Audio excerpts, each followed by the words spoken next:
On cherche à tester l'influence des paramètres orbitaux sur les entrées en période glaciaire et les sorties en période interglaciaire du changement climatique au quaternaire. Pour cela, on va utiliser un logiciel de simulation du climat, qui s'appelle SimClimat, qui prend en compte un certain nombre de paramètres qui modifient le climat. On va donc lancer une simulation de contrôle en partant d'un état initial pré-industriel, parce qu'on n'est pas sur le réchauffement climatique actuel. Et comme nous avons constaté une première périodicité de 100 000 ans pour les variations climatiques au quaternaire, on va mettre 100 000 ans. Il s'agit d'une première simulation contrôle ou témoin qu'on va mettre en rouge pour bien la voir. Et on va mettre tous les paramètres par défaut tels qu'ils sont aujourd'hui. Ensuite, on ne touche pas aux émissions de CO2 et on ne touche pas non plus aux boucles de rétrocontrôle qui sont par défaut des boucles qui fonctionnent comme actuellement.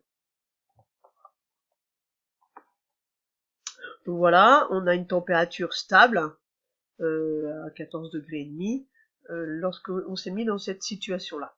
D'autres paramètres indicateurs du climat sont notés, comme le niveau de la mer, la concentration en CO2, la latitude à laquelle la calotte glaciaire s'étend vers le sud.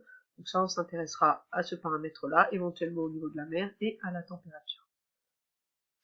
Je vais ajouter à ce contrôle une simulation, toujours en démarrant sur le même état initial et sur une même durée.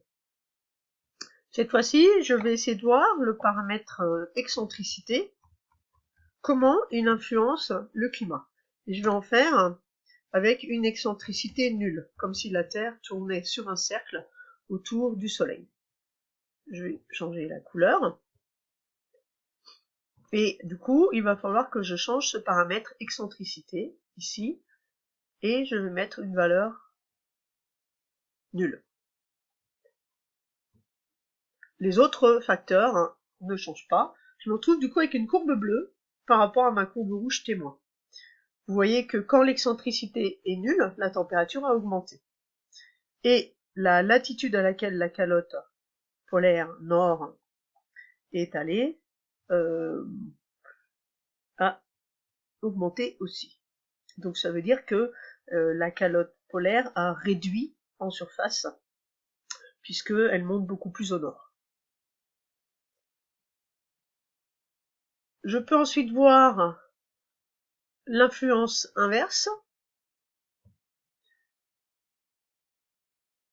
en notant cette fois-ci, toujours sur une même durée, une excentricité très forte.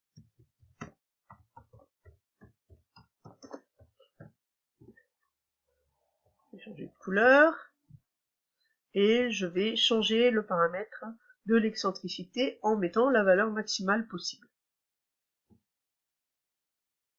Ce que je peux faire pour éviter d'embrouiller les graphes, c'est qu'ici, sur cette icône, je peux mettre à la poubelle la simulation d'avant, et du coup il ne me restera plus que le contrôle, en rouge toujours, et les variations des paramètres climatiques avec une excentricité maximale.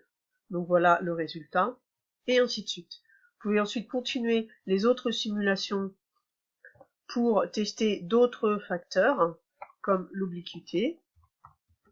Alors cette fois-ci, on va pas aller sur une valeur nulle ou max, on va aller sur une valeur minimale et une valeur maximale, en cochant la valeur minimale ici. Même chose que tout à l'heure, j'aurais dû d'ailleurs l'enlever avant, on peut l'enlever le graphe de l'excentricité. Et du coup, vous voyez ce que fait une obliquité minimale, sur la température.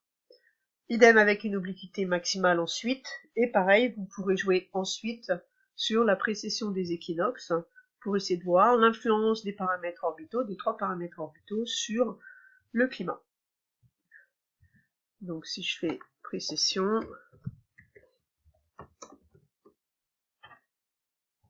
les équinoxes, max. Ici, voilà, je peux prendre la valeur maximale et tester la valeur minimale, et ainsi de suite.